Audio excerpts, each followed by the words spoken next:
It was a Figuring it out. few scenes running at the same time, so I had to like change. This year's. No, it's not. So for once, it wasn't the room itself.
Good. See you. I like the fresh air. That's good. So does George have, does he have a closed meeting on? Thank you. You back to the living? Does he bring me in there? Yeah, man. Thankfully. George? Do you have a closed meeting motion? So can we give you one to read? You made a reader of the closed motion. Whatever, I don't know. No, it's almost.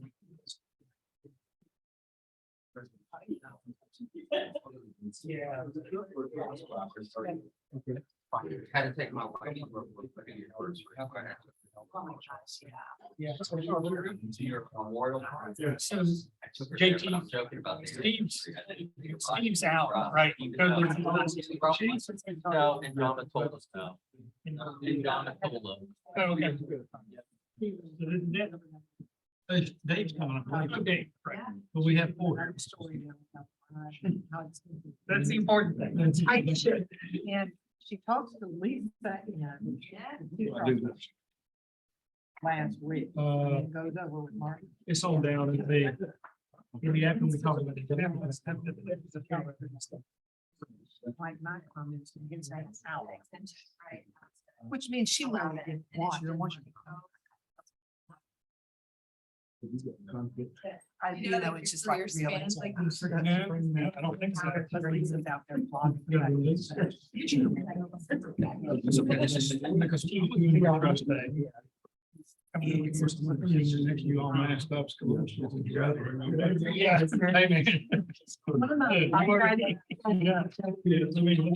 Just here to check you, sir. Prisons, jails and hospitals. Expensive. Yeah, I know. I don't know. My son got back from California. Security issues. But you're right. I don't have a fan stable for a prison. Be responsible. Steve, gonna do. No, he's not. Because She's never had to spend 40 million for an elementary school. All right, well, why don't we just go ahead and get started? I'll start. Everybody, are we ready? We get the recording in. It is, yep. And at the end of the day, she can vote against. All right, it, so and I'll, then not have to take responsibility. Call the meeting to order, and we do not have any remote participation today, so and we do have a formal reason. He should be here shortly. Matters from the public, do we have any? There are none. Okay. Approval of the minutes. Did anyone have any comments on the minutes? Is there a motion to approve the minutes? Is there a second? All right, all in favor? Aye. All right. Financial report, should we defer that until it's here? So on to new business. First, the staff report, Roger. Thank you, Chair. Directors of the authority, Roger Johnson, Economic Development Director. We have three items that we want to provide you some information on today. It's the Virginia Business Ready Sites Program, or BBRSP. And Mr. Newberry is going to provide you an update on that. As you may recall, we have the Envision Grant, which is something Robbie Rasputo spoke to us about a couple of months ago. We have an update on that, as well as the Buy Local campaign. That being said, I'll turn it over to Mr. Newberry to walk you through the BBRSP. Yeah, thanks, Roger. Just wanted to brief the authority on how the very last meeting on this grant went. This is a process we've been in since September, where we're working with the University of Virginia Foundation to ready 31.5 acres within North Fork. And happy to say that it went extremely well.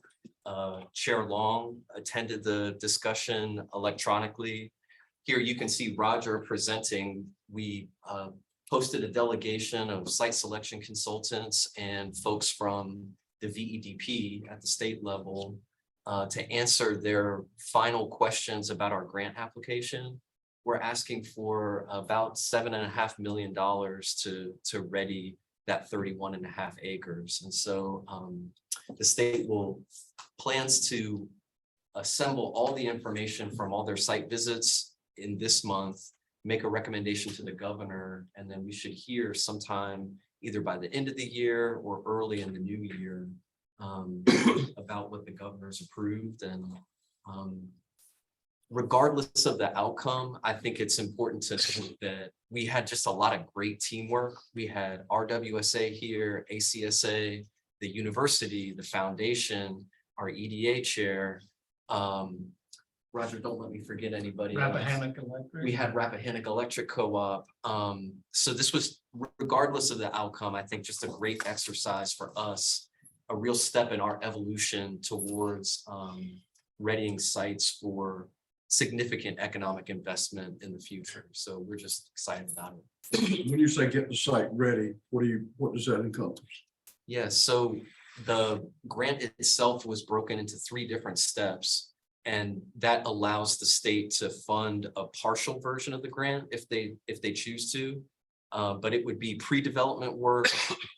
So some more specific surveying and stormwater planning. Then the second tranche would be clearing and grading the site. There'd be significant cut and fill based on the topography information that we have right now.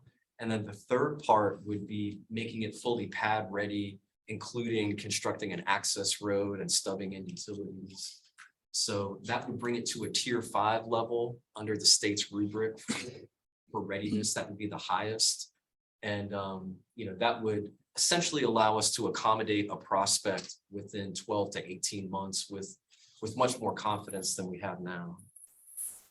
Now, will a user on that site have to go through the typical county approval process? Planning commission? Yes, I mean, assuming that if it was a legislative action, it would have to go back to the planning commission. But if it's fits under the existing zoning of North Fork, which is industrial, then it would just be ministerial site plans, that sort of thing to get going. Yeah. It's good stuff. Thank you. By bringing everybody together, did you guys learn anything about sort of this process? Because I think this is kind of the biggest one of these sorts of things you guys have done. Anything come out of there that even if this doesn't work out, that you'll sort of take on from the future? From my standpoint, I think it was building the relationships and understanding. Everybody learned a little bit more about everybody's role and processes. So by working with ACSA and RWSA, we heard directly from them, here's our plan for 2070 to plan water and sewer infrastructure. We'd love to connect with you on a more regular basis so you can be a part of our long-term planning.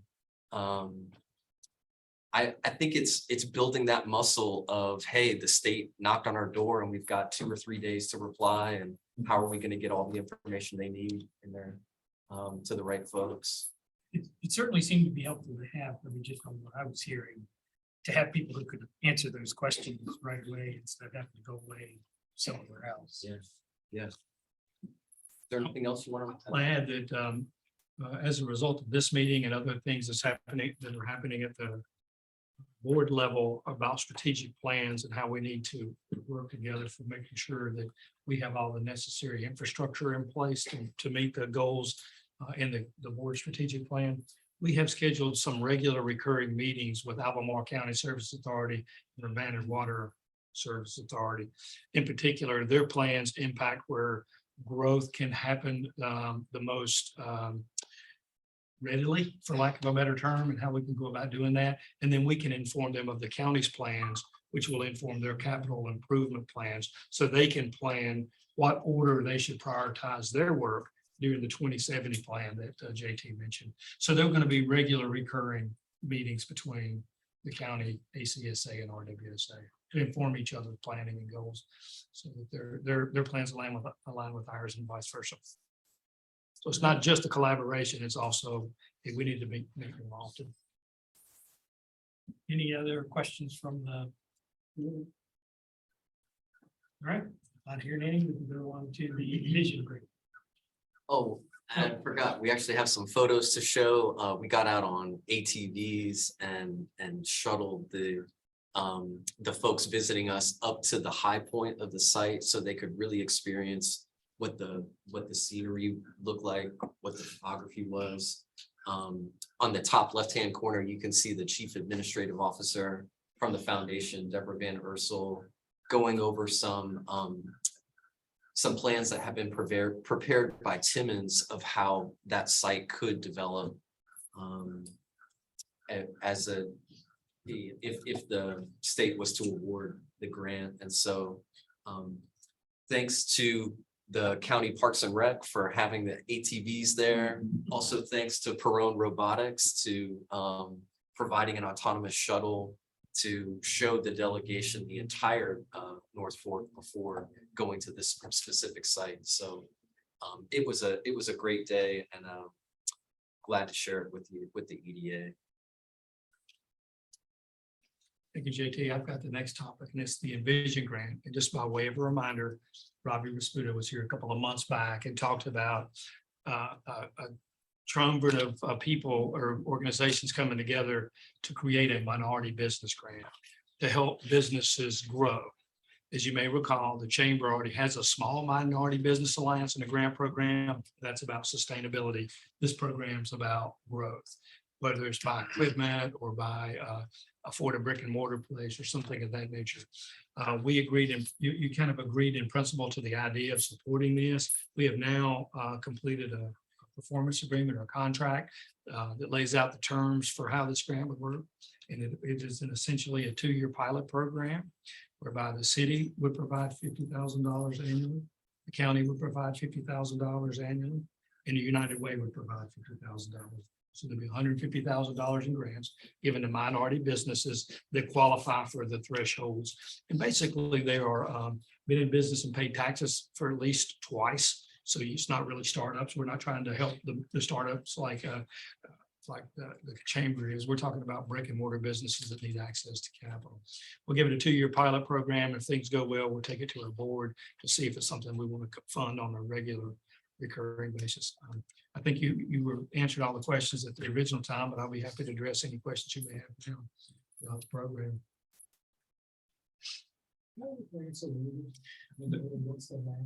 Yep. It'll be, the max will be 20,000. Probably the minimum will be 10,000. Again, I don't want to say that's going to be next year as well, because this is our first year. We want to have the flexibility to make certain whatever we do makes sense and get a reasonable ROI.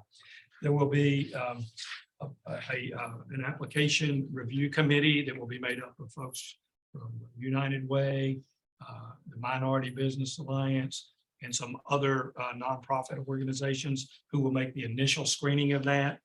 And then there will be a second review, which will be represented from our Economic Development Office, the United Way leadership, and the Charlottesville Economic Development Office. Ours is not about funding levels or trying to make certain that they make good decisions at the first level. Ours is more about audit and having a second set of eyes to make sure there any errors and omissions are recognized, and to make sure that there was, no malfeasance where somebody awarded their brother something. Ours is not about doing the judging of the application score. It's more of a secondary authentication process.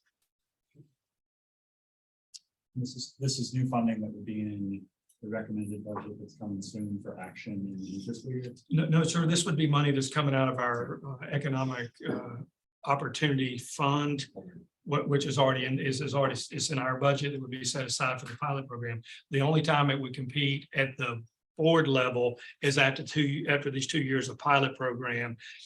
We don't sustain things with our economic opportunity funds. We pilot test those out to see if they work or not. We leverage existing grant programs, and then if they work, we take them and they compete across the board for funding long term. It's exciting. Yeah. So do you have a motion ready for that, or do we need to make a motion for any of that? Council?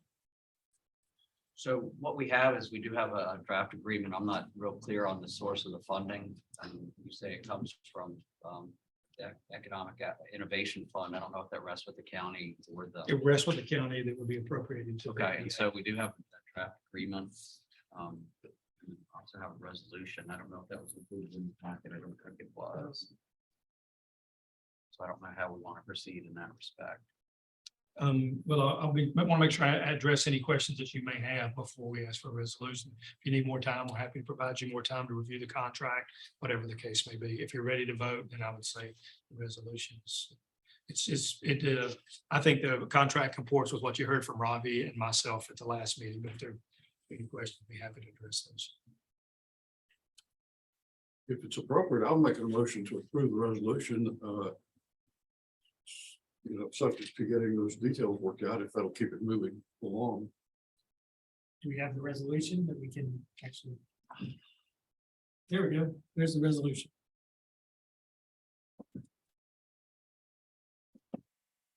Let me see, do you have the full text of the resolution? I had it.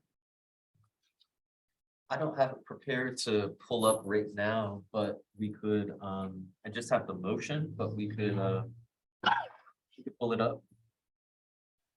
Why don't we do this? Let's, could we get a copy of the resolution while we're doing some of this other stuff and then pass that around and then we can bring it back up. I'm going to recuse myself since I'm on the United Way board voting on it. Which I think is why it says the vice chair is going to sign it. That's right. So I will get those printed out and I will circulate those. Okay, and then we can pick it up at the end. All right. Okay, by local campaign update, just a quick brief update. It's obviously a very busy shopping time of year and the campaign really pushed out some promotions towards the end of November. And we were very, very pleased to get a lot of feedback from the press and had a couple opportunities to get on some of the local TV programming. And this is an example of NBC 29's coverage of the campaign. You may recognize someone. Next community conversation, we are joined by Ashley Hernandez-Reyna, Economic Development Management Analyst for Albemarle County. Thank you so much for being here today. Thank you so much for having me. I'm really excited. We are excited to have you. We are talking about, we've talked about it before, but you can't talk about it too much. The buy local, yes, the buy local campaign. Why is this campaign so important? Well, the Buy Local campaign is a joint campaign partnership with the City of Charlottesville and Albemarle County's Offices of Economic Development. And the goal of the campaign is really just to support all those wonderful with the City of Charlottesville and Albemarle County's Offices of Economic Development. And the goal of the campaign is really just to support all those wonderful local small businesses here in our area and educate the community on why it's just so important to buy local. And there are a lot of reasons. Obviously, it's good for the economy. It creates jobs. Local small businesses are more often likely to reinvest back into the community. So it creates a ripple effect. They buy their supplies from local retailers and their services from local providers. So it really does just have a multiplying effect. Another important reason is it's really good to maintain the unique characteristics of our community.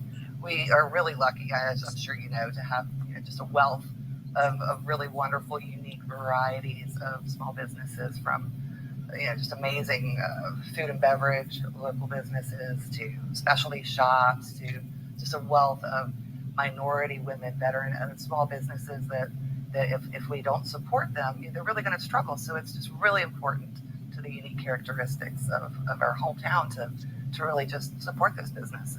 Yeah, they really are who kind of what make our community what it is. What are some of the ways, I guess, especially this time of year, that people can support their local businesses? Well, I don't know if you heard, but there's some shopping in the future these next couple of weeks. So as we're approaching the holiday season, we've got Black Friday coming up after Thanksgiving. And then, of course, the most important in my mind is Small Business Saturday, which is this Saturday. And so we really just want to encourage people to just honestly get out and shop locally when they're making their holiday gift lists. Head out there and just support some of those local businesses. And it's really not that hard. There's some really easy ways to do it. Just changing up your behavior, your purchasing behaviors just a little bit. Instead of clicking add to cart, maybe get in the car and go down to one of your local retailers or one of your favorite restaurants and pick up a gift card. Gift cards are the best way, the easiest way, honestly. Grab a couple next time you're out and keep them at the house, and you can give them for gifts all through the year, not just during the holiday season. Yeah. And they're great too because that's instant funding for that business, and it generates continued business. It's also a great way to maybe try out a new place that you haven't tried before. Really? Yeah, Yeah, for sure. you can't go wrong. Finally, before we go, just real quick, how can people learn more about this campaign and how they can get involved? Definitely. Well, we really want to connect with the businesses out there, and we're here to support them. And if there are any local small businesses that have a brick and mortar presence here in El Portal County or Charlottesville, we really encourage them to reach out to our website, and it's showlocallove.org. Love it. And if anybody just wants to get some more information, that's also a great resource to just check out and get some inspiration for their holiday gift giving lists. And also check us out on social media. I think you guys are probably going to provide the links, but we're on Facebook, Instagram, and Twitter. And tag your local businesses when you go in and check them out over the holiday season if you see something cool, and share it with us. All right, good stuff. Thank you so much for being here. Thank you so much. Really appreciate it. Yep, we'll have you back soon. Thanks. We will be right back.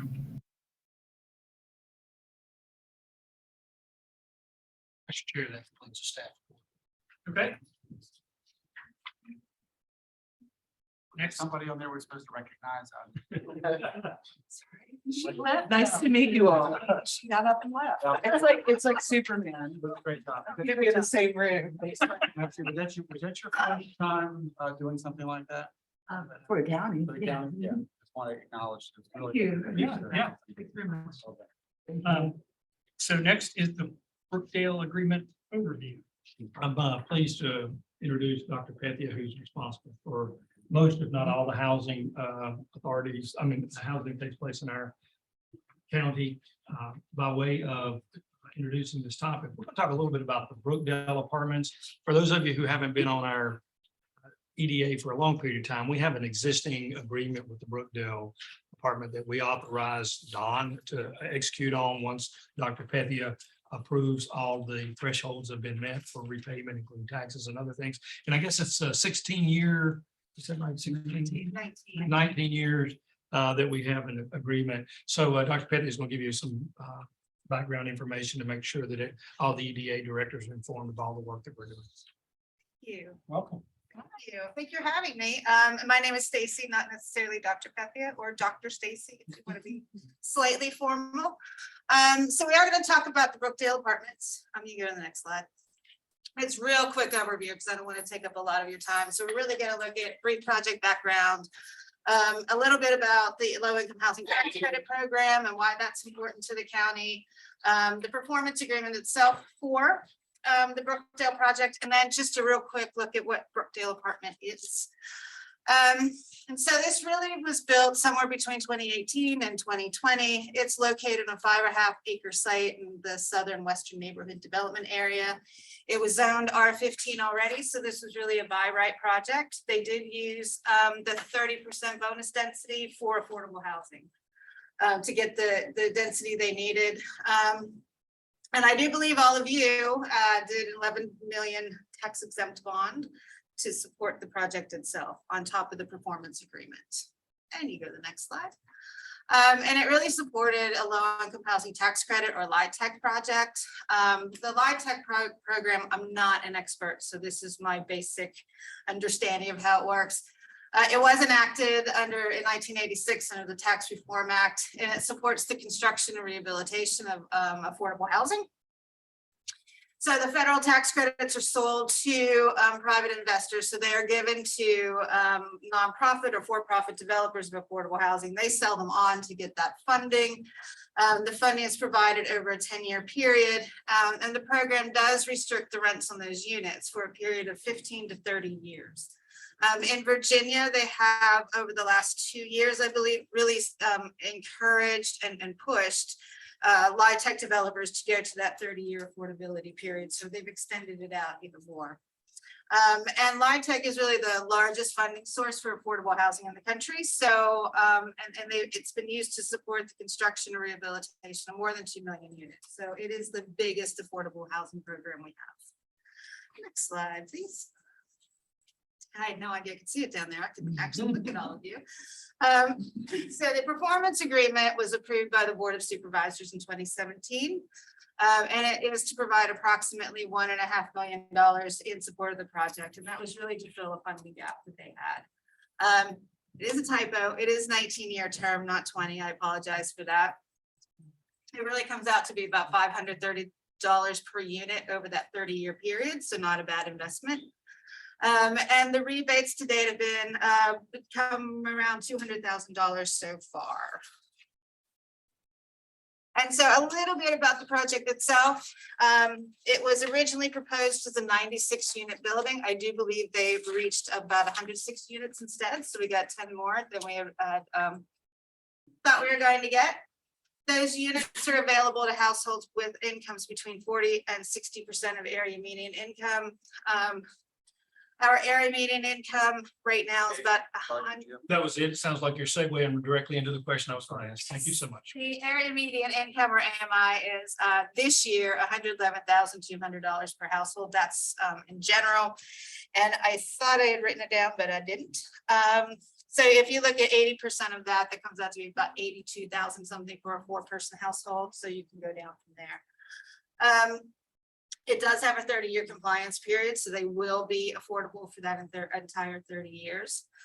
The amenities in the community include a clubhouse that's open to not just residents, but the broader community, a resident-only fitness center. They have an on-site management team. All of the units have washer and dryers, so it's pretty good value for money for rent. In terms of what they are paying for rent, it is an average of $719 per month for all residents, and that includes their utilities. And most of the units are 1 and 2 bedroom. That takes about 50%, 58% of the units are 1 and 2 bedrooms. So really looking at smaller families. And the average household income is about $27,000 per year. So this is really hitting those residents of the county who really work in retail and the retail sector. So there's lower income ones. And that's the really quick overview. And I'd like to thank all of you for supporting that. And maybe more in the future. All right, are there any questions? Is there a waiting list to get on as people move out? Is that a 10-year waiting list, a 1-year waiting list? I don't know. I don't know what that waiting list is. I will also say that the county, the housing choice voucher programs in the office of housing does have some project-based vouchers in there. I don't know how many. That is a separate waiting list. So there's a couple different waiting lists going on. It depends on which part of that program you're looking at. The units that it's fairly new, so I can't say exactly how quickly they turn over. At the moment, most of the residents have been there that entire 2.5 years since they moved in. So I think it's going to be fairly stable and not turn over as quickly. So, but if I need to, I can try to find out what the waiting list is. Because I think it sounds like such a special opportunity for someone who's in. You hear a lot, it's a need. Exactly, it is hard. And many people don't, it really depends on who they are. Some people move a lot just because of family circumstances. These are good deals to get into and people like to stay unless they have to move. Any other questions? You kind of hinted to this, but I think it's important to talk about. We don't have a housing authority in our community. Our EDA is currently our mechanism to make affordable housing performance agreements work. So she said, thank you basically for our future support. So there is likely to be opportunities for this group to come back and consider similar such performance agreements that make these projects possible that would not be possible without the county contribution. I think that's very well justified, both within our economic development strategy and for the common sense of county departments with different tools being able to work together. We have very good economic development reasons for workforce to be able to live nearby, from minimizing traffic on the roads for people to be able to live closer to their jobs. Maintaining this diversity of housing stock is very important to the local economy and your plans like that. It's a good partnership to be involved in. And I didn't think about bringing it with me. I apologize for this, but the Virginia has done some research into the economic development side of LIHTC projects, and I am happy to share that with you, Roger, if you'd like. Please share it. And I'll send it over to you. All right, Thank you. thank you. All right. So next is industrial revenue bond discussion. I would invite our chief financial officer, Nelson Birch, who would come on up with our bond accounts, get set up front. Sit back. No, you're front and center. You get introduced, to guests. Does it make sense? Should they be up here or down there? It's best for folks on Zoom if they can be right up here. Right there, right at the front. Yeah. Yeah, you've been going through some scenario.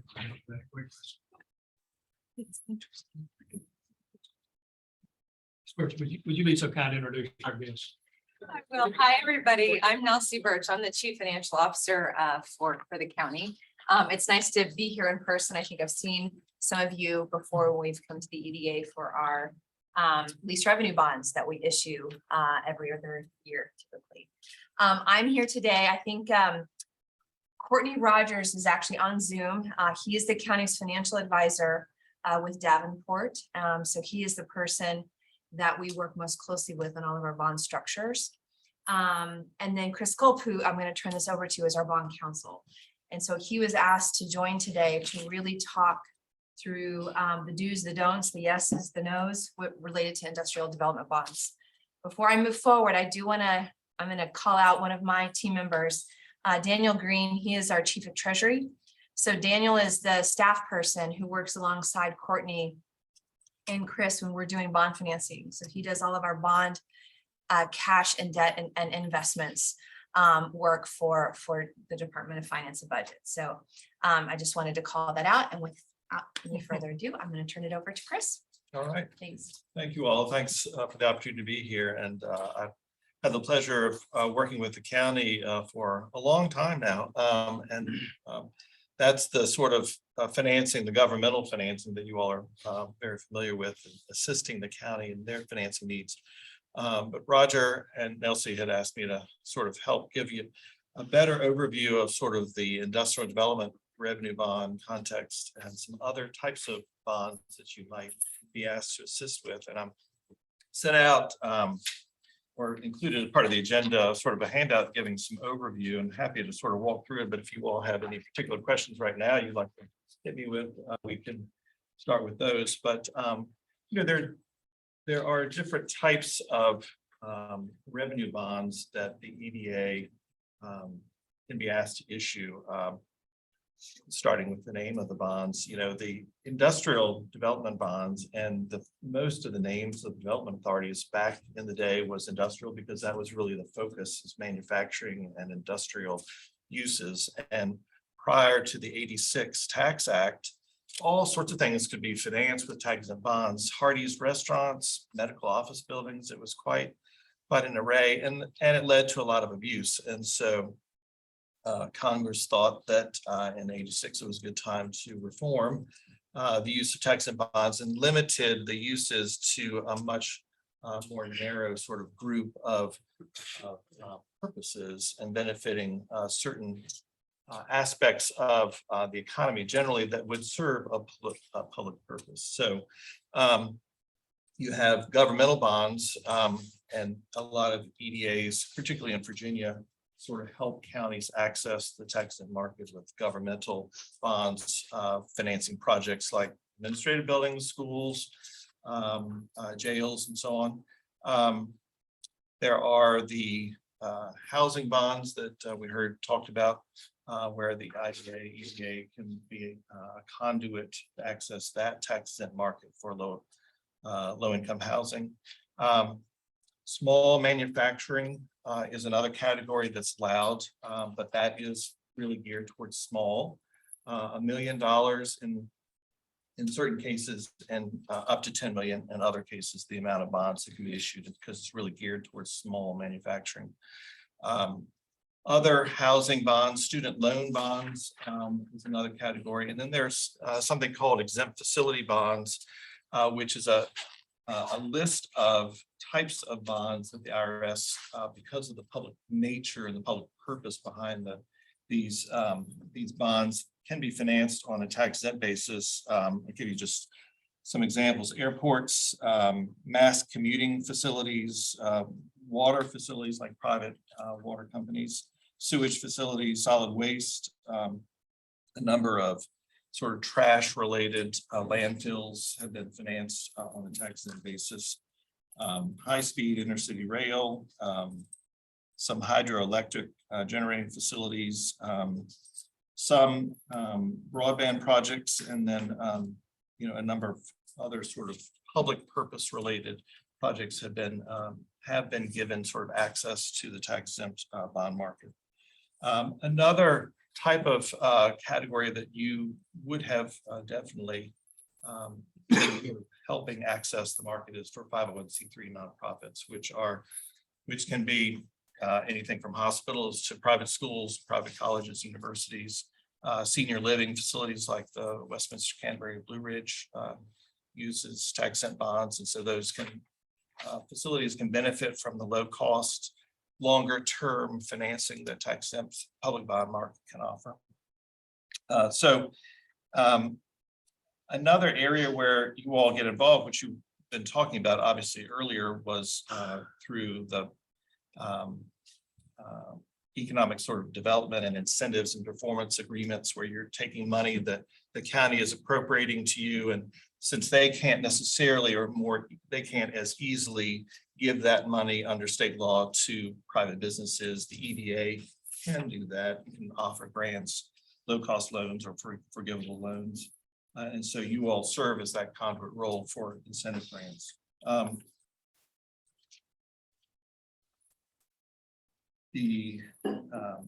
Interesting under state law, this is on pages 2 and 3 of the handout. There are a number of sort of other projects that are identified specifically, and this oftentimes is a result of particular groups that want to lobby the General Assembly looking for some help. Museums, equine facilities other than racing, industrial parks, those also can be financed sometimes on a tax exempt basis, and that is, as you were talking about before, is oftentimes purchasing land, helping to get it pad ready to then lease or sell to private industry. So If I may interrupt that. Yeah. So you said earlier that there was a $10 million cap on small manufacturing for industrial revenue bonds.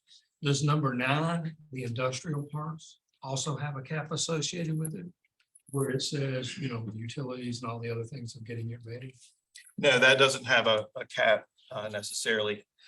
And that is for bond proceeds to be used for the purpose of like buying the land and then getting it pad ready. And that wouldn't have that sort of cap. But the next step to help a company sort of build out, their pad for manufacturing would be limited to that dollar amount.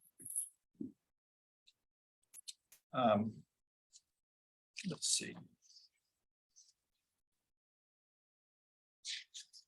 Sir, if I could relate to that, I'm familiar with the local government's debt limit as a factor with real estate tax base.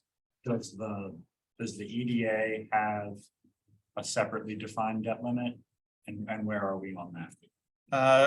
Well, not really, no. I mean, other than, and I'll talk about it in a second, bank qualification, which is an issue that affects 501c3 bonds in particular and governmental bonds. You're not limited by an arbitrary dollar limit on bonds. So you can issue as much as the credit behind it can afford. As long as they do.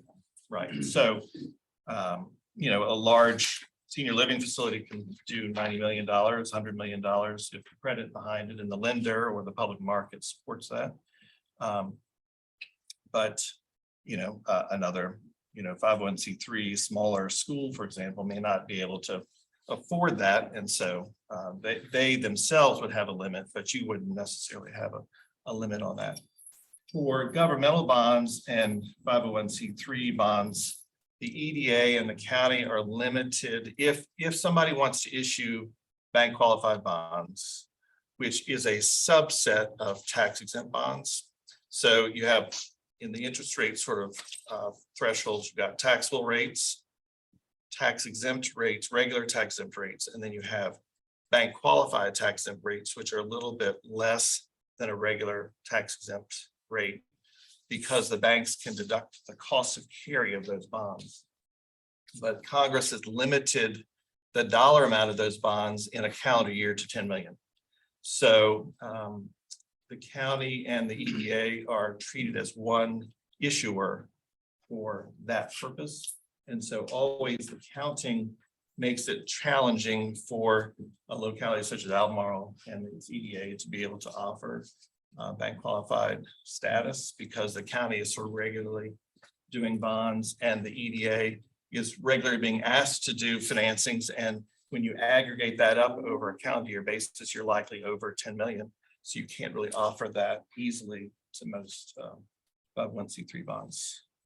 I just wanted to quickly ask, so in the purpose of that calculation, the tax exempt rate that the county is getting, the tax exempt, that amount of bonds is added together for the purpose of that $10 million with the bank exempt? They're not separate categories, but County bonds and EDA bonds are aggregated for coming up with as if they're one issuer for purposes of figuring out whether you're exceeding $10 million limit. So it makes it, that's why you see a number of nonprofits sort of shopping their issuances to some of the jurisdictions around them, a smaller locality that may not be in the bond market very much. They can access their EDA rather than their home EDA, for example. I'd like to offer a layman's understanding of tax exempt bonds, and could you validate that I understand it correctly? So a bank is able to access capital, I guess, from the Federal Reserve or whatever it is, at a tax exempt rate. So they therefore don't have to pay taxes on that, and they pass that savings on to whomever may qualify under these. So they maybe get a 1.5 or 2 points or 2% less than what they would get on the open market because they're tax exempt. How would you correct that? Well, I mean, Courtney's on as well. He's the FA to give you some sense of differences in taxable and tax exempt rates, but oftentimes because, I mean, the lender is lending a set amount of money and they're purchasing a bond in return, and the interest on that bond is either taxable or is tax exempt income to that recipient, to the bond holder. And so it is certainly a benefit to any holder to have interest income that's tax exempt. And so it's not counted against, their gross income. And that's generally passed on as a savings. And so because they're not paying tax on it, then they can offer a lower interest rate to the issuer of that bond. But they're still, making money on it, obviously. So yeah, Roger, it has to do with exactly what Chris is saying. It has to do with the bank's taxable situation. And so in today's world, when the tax rate changed several years ago, where banks are now paying less and corporations in general paying less in taxes, the benefit actually has shrunk to almost nil. We may see a benefit of 5 to 10 basis points to zero benefit when we do. Sometimes we'll send an RFP out when we do bank deals and say, give us a BQ and what we call non-BQ rate. And sometimes there's no difference. So it has to do with the individual bank's tax situation as to whether they're getting a benefit or not. Because as Chris said, it's the taxes they're paying on the interest they're receiving as a holder of the bond. So what's the difference between if we're talking about non-bank qualified but tax exempt bonds, what's the difference there? Is there still, assume there's still a spread between? There's a those spread, two? Courtney. It varies. Right. And There's- rates go up and down. Yeah, the spread is, again, it's dependent upon the bank's individual tax situation. Lately, we've been seeing a difference of maybe no more than 15 basis points. So I'd say 0 to 15. But back in the day, when the tax rates were higher, we could see as much as 50 basis points or 0.5% differential. So it used to be substantial. Now it's not a whole lot. One thing that for those who may recall, the after the Great Recession, 08, 09, there was the Stimulus Act which one increased BQ to $30 million and made it borrower based, not issuer based. That's where a number of schools and hospitals and retirement homes all of a sudden could have a $30 million access to 30 million BQ. And so a number of deals were done on a BQ basis that way. I was really disappointed that that didn't carry over in the law because the $10 million limit has been that case, for decades now and hasn't been adjusted. And there was a lot of hope in the bond community that sort of fix, which I think is really more fair. It's focusing it on the borrower and not on the issuer. So it's, it causes the sort of forum shopping, the EDA shopping that goes on. But anyway, it didn't carry over. And so we're still stuck with the $10 million as the amount. And then the way the IRS requires you to calculate it and aggregate issuers, it just makes it very challenging for a frequent large issuer to be able to take advantage. So what would you say, this is probably more important question, that Chris, I mean, what's the benefits of, if we wanted to finance the development of some land, what are the benefits of doing it through the bonds as opposed to just going out and borrowing the money if the spread is so small now? There are some other benefits. Well, there are still benefits. I mean, Courtney, the spread between taxable and regular tax exempt is still there. I think the spread between taxable and BQ tax exempt and BQ tax exempt were. Because that's what I was asking. I'm sorry if that wasn't clear. The difference between taxable and non-taxable, I thought when you said it was more like 5 to 10 basis points, is that? No, so the difference between taxable and tax exempt is much greater. So that's also, so that doesn't have anything to do with the banks and taking and paying taxes. So this is more of a market issue. So when interest rates were so low several years, I guess not that long ago, but a couple of years ago, we saw that spread narrow where we may see only about 60 basis points as rates started going up. Sorry, I'm losing my voice.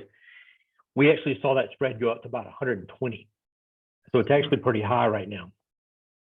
Okay, so that's what, I'm sorry. Right. I wasn't clear. So that's really where the benefit is. That's right where now. the benefit is. If you get the extra benefit of BQ, that's great, but you certainly are getting the benefit of doing tax exempt. And another reason, why would a 501c3, you are providing as the governmental issuer, you are the one required to be there by the IRS to give them the access to tax exempt rates. But again, why would they want to? Sometimes going to the public markets will allow them to get a longer term fixed rate than doing just a bank loan. And a number of schools and private schools and senior living facilities and others, 501c3 nonprofits have access to public markets and have been able to get longer term financing than they could just even taxable commercial loan term wise, as well as just the benefit of the interest rate. Cost is much less. Courtney, any other sort of general thoughts? Well, no, I was just going to say, so going back to the taxable spread, since someone bailed me out with some water here, going back to the taxable spread, that's more about the market than it is the individual credit or anything like that. Whereas the BQ, again, was more about the individual bank situation. The spread between taxables and tax exempt is more kind of a general market thing, and where people are putting their money, where investors want to put their money. The other thing I'll just throw out, and this is really more Chris's side, but the big part of this discussion today is what you can and can't do between tax exempt and taxable. And as Chris kind of outlined at the beginning, with the Tax Act going all the way back to 1986. A lot of the things that you all are going to be looking at are probably going to be more on the taxable side, whereas the things that we work on with the county are county general purpose, public purpose type projects that are going to be tax exempt that we sometimes will issue through you all as the conduit issuer, but it depends on what the project is for. So if the project has some private benefit, then it's generally going to be taxable. There are, as a means of providing incentives, there are ways that the county, obviously you have to have cooperation and be sort of directed by the county, but a way for a county to incentivize somebody to locate here is to say, well, we might either make sure that some of the infrastructure that's necessary to support the development is in place, and we'll help finance that through the EDA. Roads, water, sewer, some of the basic public infrastructure that is necessary for them to operate, but is still the public infrastructure that's going to support somebody locating in a new location. And then, And that would be tax exempt. and that could be tax exempt, yeah. If it's restricted to the public infrastructure. But sometimes you can combine, some taxable and tax exempt and still get a benefit of, doing a financing that's longer term, even if there's a mix of rates there. So if we had an industrial development revenue bond, we had a manufacturer who wanted to borrow money through our EDA, is that tax exempt? It could be tax exempt if they fit the criteria there. It's a very complicated sort of criteria about how they operate their business and the capital investment of their business. Now, typically, they would come to you with a team and say, we've identified, this particular financing project. We've got our bond counsel and, we've got our financial advisor and we've secured this lending. We're either going to go public or we're going to have a bank. And they come to you and say, will you help us by being the issuer of that bond? They ought to know you're not the bank. And you don't sit on your own pot of money that you can just lend them, $10 million, but you are the means by which they can access the tax exempt market. But they have to secure their own financing because the basics of the financing, how long it's going to be and what the ultimate rate is, whether it's taxable or tax exempt, is based on the bank's analysis of their credit criteria, of their credit worthiness of that borrower, that company. Now, if they can meet the criteria about small manufacturing, then that could be tax exempt. That is a category that's allowed, but it's at most limited to $10 million of bonds. Yeah, and I'll add to that. I mentioned earlier just the difference between tax exempt and taxable. You also are going to have a credit spread in there. So in Chris's example, this company is not going to have as good a credit as if the county, let's say, was borrowing on a taxable basis. So let's say the county was going to do something such as if you were going to borrow money to purchase property for economic development purposes, it's not public purpose, so it's going to be taxable. The counties generally have a better credit than a corporation. And so as a result, that taxable spread might be 80 basis points instead of 120 basis points, let's say. And again, there's going to be part of that is market driven, part of it's credit driven. So keep that in mind too, as you're thinking about the differences between tax exempt and taxable.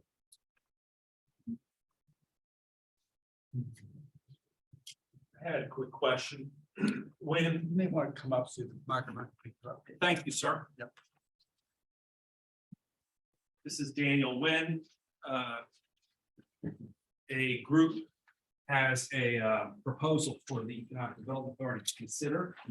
And they say it's going to be tax exempt and they want to try to use the EDA as the conduit. What is the EDA's responsibility to make sure that it meets the Virginia rules? Would that be something that its council would look into, or how would a procedure like that work?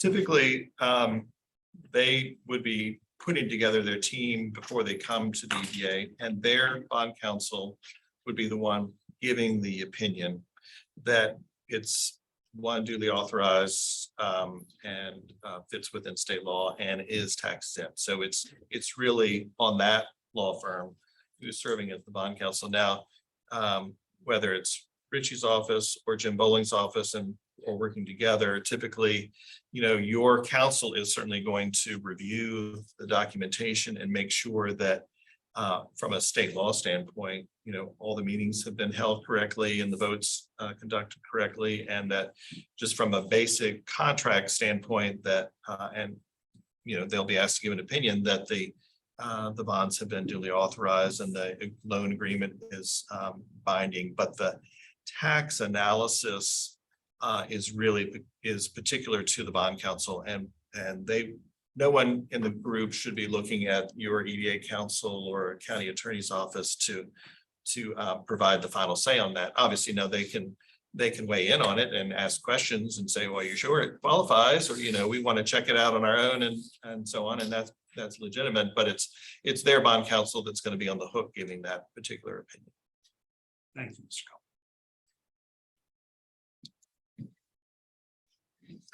Cole.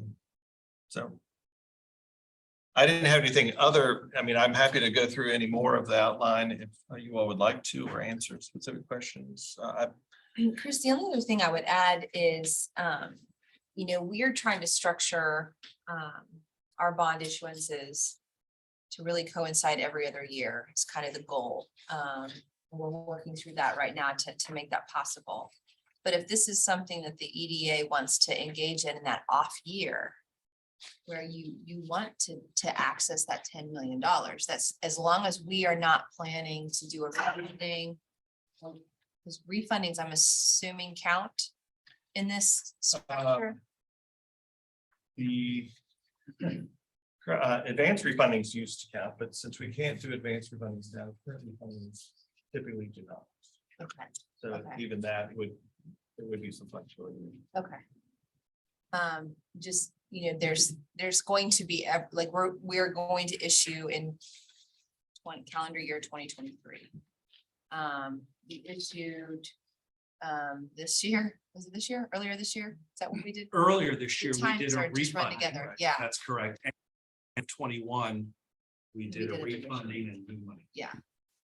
So this year could have been a year where that $10 million industrial development bond was an option for the EDA, correct? If I'm following Well, everything. and even better, some of those types of bonds, like the IDBs, the industrial development bonds for manufacturing, actually don't count against that $10 million limit.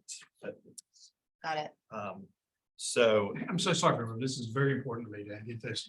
So you're saying there's not a $10 million cap in that scenario because there's two, they're mutually exclusive. One doesn't impact the total.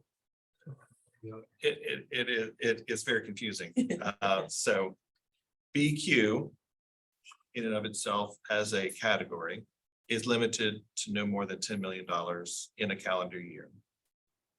And when you look to see what else is going to be issued in the county year, you're looking at what the county's doing and what the EDA would do for nonprofits.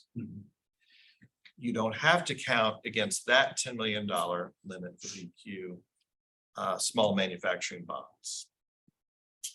So that a $10 million small manufacturing bond could still be done, and a $10 million BQ bond could be done. The small manufacturing, just because of the IRS rules, is itself limited to no more than 10 million, but unrelated to the And BQ it's- side of it. That bond would be tax exempt, but not bank. Correct. They're not eligible for a BQ because of the purpose of that. It sounds like in even years that generally we wouldn't have to worry about bumping up against the county's bonds. Is that right? Am I hearing that right? Yeah. Generally. So then it may be, then it's up to you all from a policy standpoint of first come, first serve, which 501c3 gets to us first for the year, and but that would work. So the other question I have, and this is something that we're going back and forth right now with Courtney Rogers, who's on the phone. Courtney, can you talk about in the event that we had a line of credit, how that would play into the bank qualified situation that we're discussing? When it comes to bank qualified and how all that counts, I look to Chris. As Got he it. said, it Chris. is very, very complicated. So I do not try to play lawyer, so I'll let Chris answer that one. This is the one I would say qualifier. I don't know the answer to this, so that's why I wanted to ask this question. Tax exempt financing can take many forms, whether it's a bond, a note, a line of credit agreement. So if the county intends to structure a line of credit on a tax exempt basis and get the benefit of a tax exempt rate, then that would count against the 10 So million. if it's Or tax prevent exempt. a $10 million Got it. deal, depending on Okay, the size. that's helpful. Could I throw one idea in there? That's when the credit is issued, not when we borrow from it. Is there a distinction between you issue it versus when you draw down on it? And if that's for another discussion, No, I that's mean, fine. it is, to have a tax exempt issuance. You have to draw at least 50,000 on a drawdown basis. You have to draw at least $50,000. And then all of it counts as of that day, even though you're only drawing 50. So even if you draw some of it in the next calendar year, it only counts for that first year. Thank you. I want to talk to a hypothetical situation to make sure that we're clear on this. We don't get the opportunity. This is new territory for this EDA. I apologize, we're nascent in this. But let's say that it's a year that the schools need to build something and they're going to eat up to $10 million that we're talking about. In that same year, a true manufacturer comes to us and said, we do not want to spend our capital on equipment. We want to spend it on getting our facility up and running, and we'd like to borrow money tax exempt to the industrial development revenue bond. That is a situation, as long as it's less than $10 million and all the bond council agree that it qualifies. We could do that at the same time. It, with all those assumptions, Yes. that could all be done. Correct. The question would be whether they qualify or not, because And that's their bond counsel that needs to look at that. If they come to us and say, will you help us, so we can use our money. But correct, that category of bonds does not hinder the county's ability or the EDA's ability to do other financing of any dollar amount. If you want to do a BQ, everybody's limited to 10, except for the manufacturing. Except for the Excluded. manufacturer. But there's other than BQ, there is no limit per se on tax exempt bonds that the EDA again can issue in a year. It really goes to who's the credit behind it and the comfort of the market to limit the size of the borrowing, but the EDA itself doesn't have any sort of arbitrary. Except for the manufacturing, which has a $10 million. And that it's for for that type of bond. Type of bonds, correct. I think it it's goes also back. helpful for this and sort of explaining into the public about the type of incentive that it is, that using our sort of organizational aegis on bond issue creates it's a big number, but it's a gentler incentive than a direct grant or a direct loan, because the money's coming from elsewhere. So I think the communication of it is important, because these can be really large numbers, but where the money's come from works differently.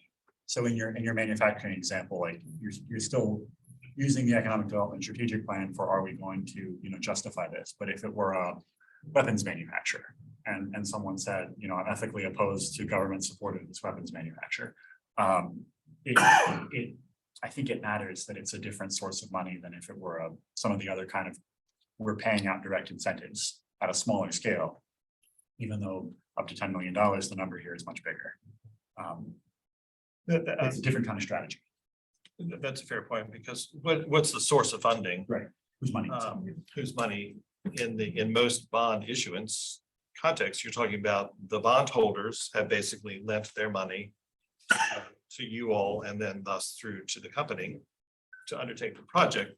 Incentive projects, other sort of EDA related projects are often using public funds that the county has appropriated or the state has appropriated to the EDA to then grant or offer low cost loans to various worthy, more public oriented or public purpose situations.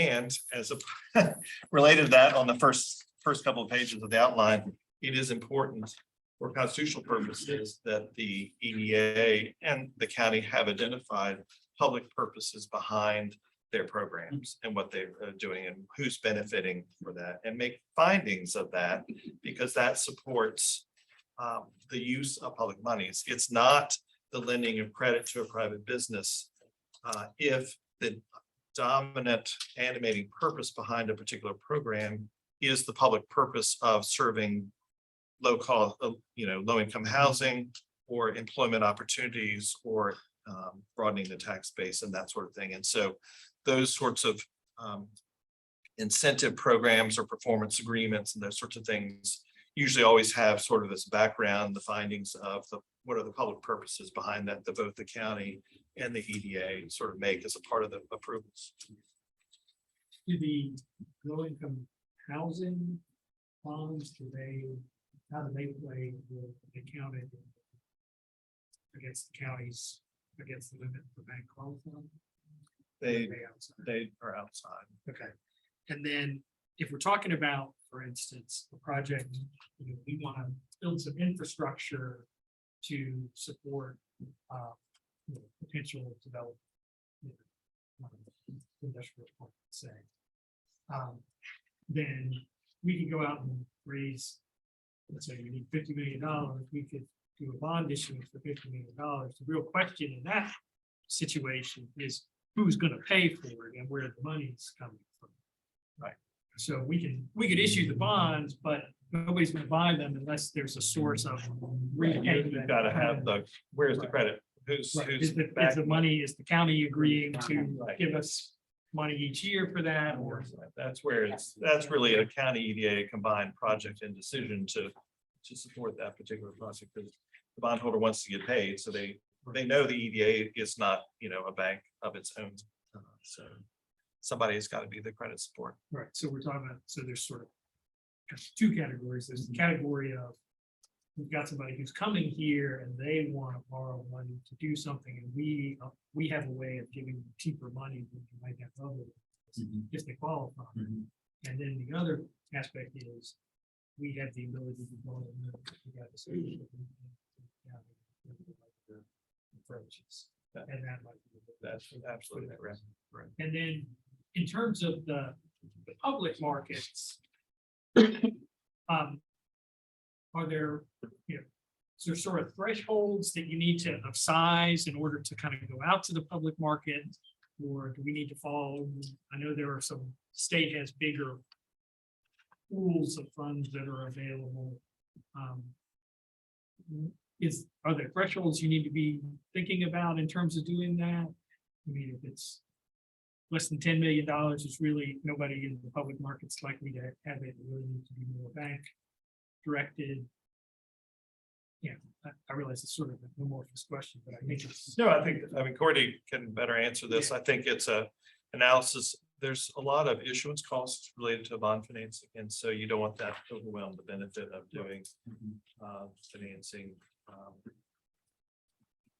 And so there's a lot of issuance costs, in particular related to a public offering, because you're putting together disclosure, a disclosure document. And so, Courtney, do you have any rule of thumb on that? No, there's not really a rule of thumb. I think as Chris said, there are a number of different things that go into it. Cost of issuance is one. Another is, how many people are going to actually be players. So if we needed to borrow $100 million, there's only so many banks that are going to be interested in lending $100 million, right? There's, you may be down to 2 or 3. And so we want that pool of investors to be as large as possible to try to get as many, to get the best bid. So that anything like that's going to be a public market issue. There's also just the differential in any given day that what banks are willing to lend their money in terms of at a given rate versus the public market may be different. There's also the how long are you going to amortize it? The banks may be willing to only give you a fixed rate for 10 years when you may be wanting to amortize at 20 years. And that changes depending upon the market. So there's a lot of different factors that go into it. And that's part of the decision. That's part of what we do on behalf of the county. The county says, hey, we need to borrow X million. How are we going to do this? Part of our analysis is to go out and look at it and say, okay, if right now what we're seeing in terms of bank indications is this, here's the public market, we run it with the different cost of issuance and find out which one's better in the long run. And so that's part of it. The other thing that I wanted to just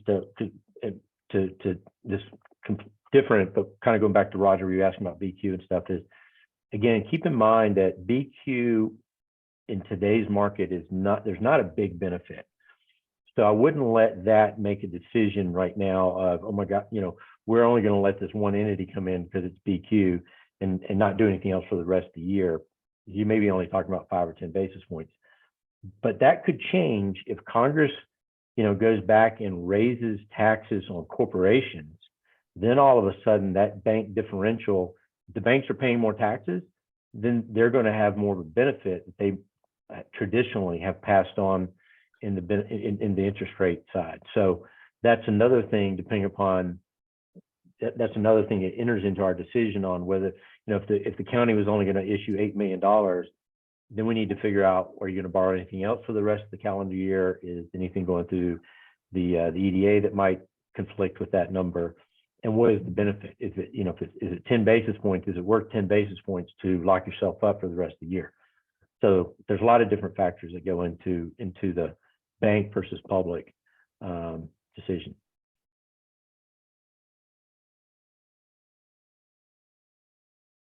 Other questions? That was simple.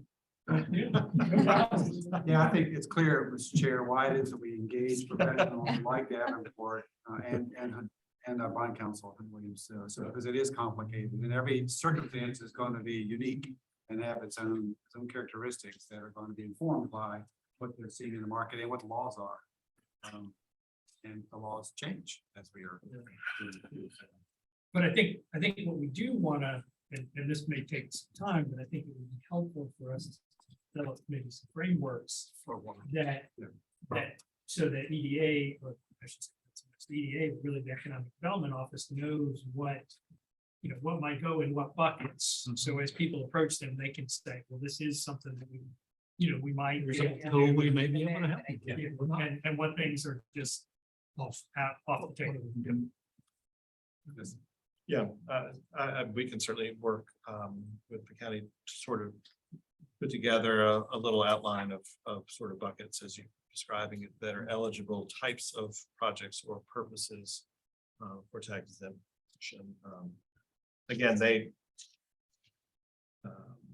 need to come together with their team, sort of having thought a lot about it beforehand, but you certainly can help them and may, prompt something for them to consider something that they haven't thought about.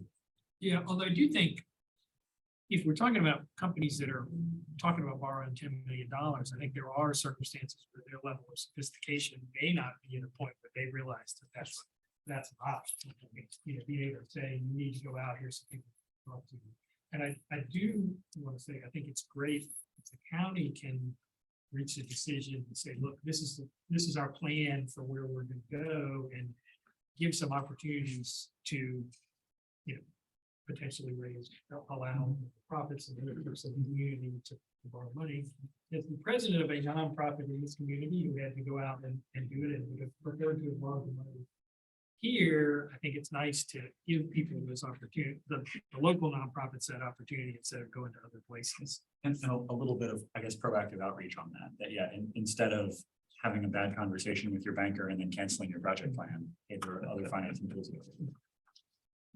And I think, having a general understanding of the framework is what we're hoping today, so we can inform those future thresholds and decisions down the line is the purpose of today's discussion. I think you've helped us a lot with educating us on things that we have limited knowledge of. Thank you. Thanks, Courtney. You're welcome. A lot of information for one time. Have to come back and answer other questions. Daniel got it all. All right, so next is closed session, and Vice Chair is ready to read the closed session motion. Thank you, Mr. Chairman. I move that the Albemarle County Economic Development Authority go into a closed meeting as authorized by the Virginia Freedom of Information Act, Section 2.2-371(1)(a), of the Code of Virginia under subsections 5 and 6 to discuss and consider prospective business or industries located in Albemarle County and or the expansion of existing Albemarle County businesses, Project Eagles and Project Hatch, where no previous announcement has been made of their interest in locating or expanding their facilities in Albemarle County, and investment of public funds to support location or expansion where bargaining is involved and where it made public initially adversely impact financial interests of the EDA in Albemarle County.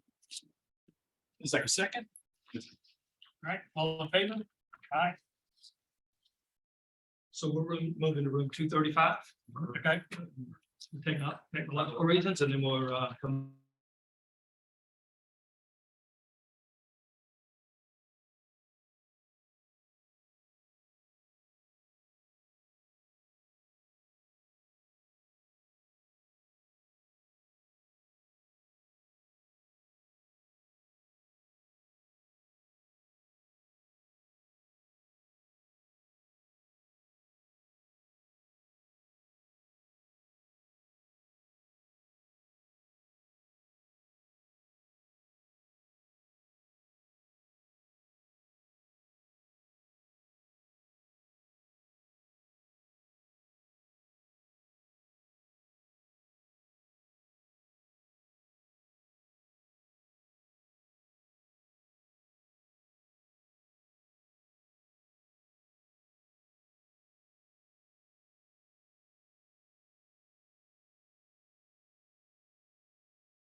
Are we out?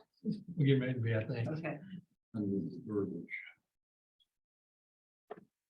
I move that the EDA certify by recorded vote that to the best of each director's knowledge, only public business matters are lawfully exempted from the open meeting requirements of the Virginia Freedom of Information Act and identify in the motion authorizing a closed meeting or heard, discussed, or consider in the closed meeting. Second. All right. All right, Director Long, aye. Director Ray. Aye. Director Lawless. Aye. Director Moore. Aye.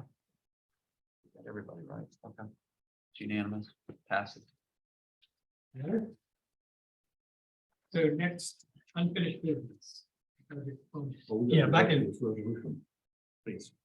Oh, yeah, let's do that. So we also have to go back to the which one was this? Envision. Envision, yeah.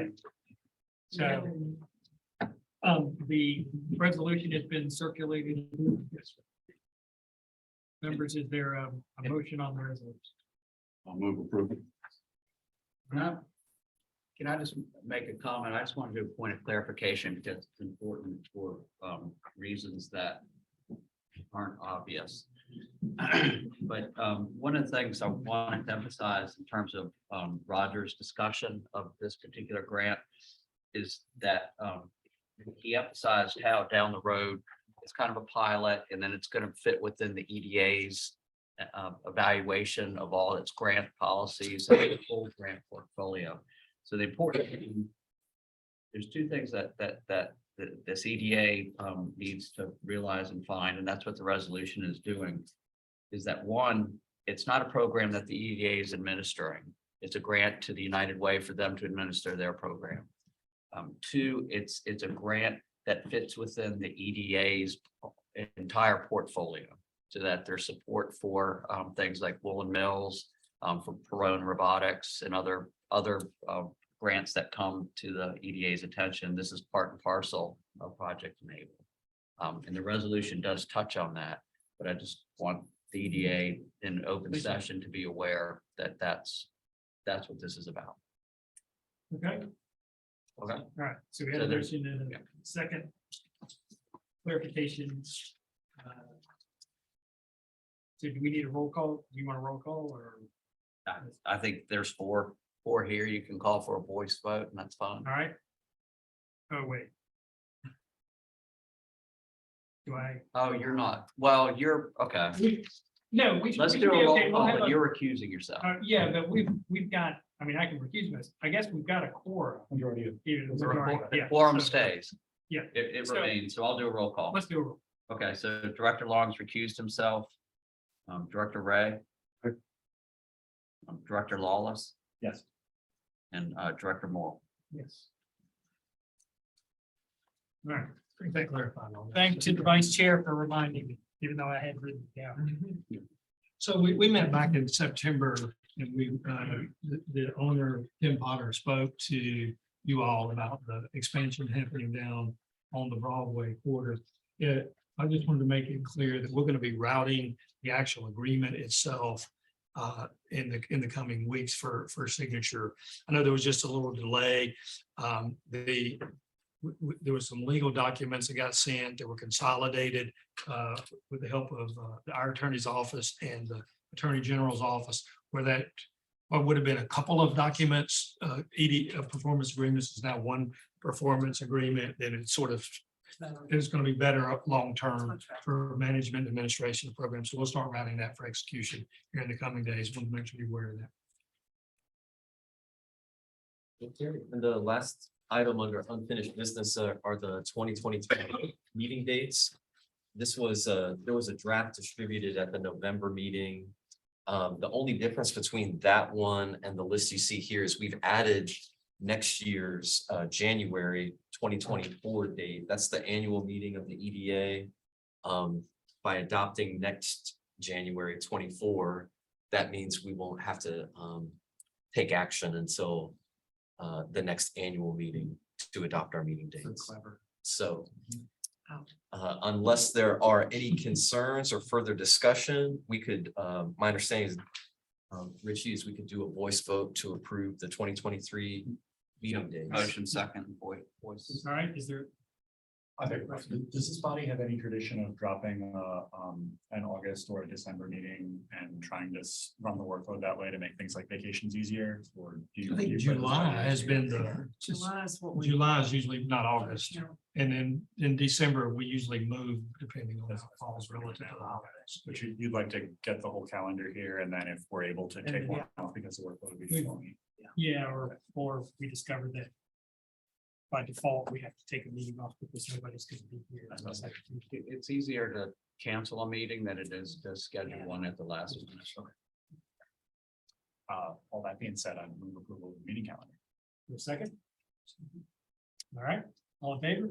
Aye. All right, Thank you. meeting dates are approved. Any other matters that you would like to bring up? No, I just hope everybody has a happy holiday. and safe traveling. Thank you.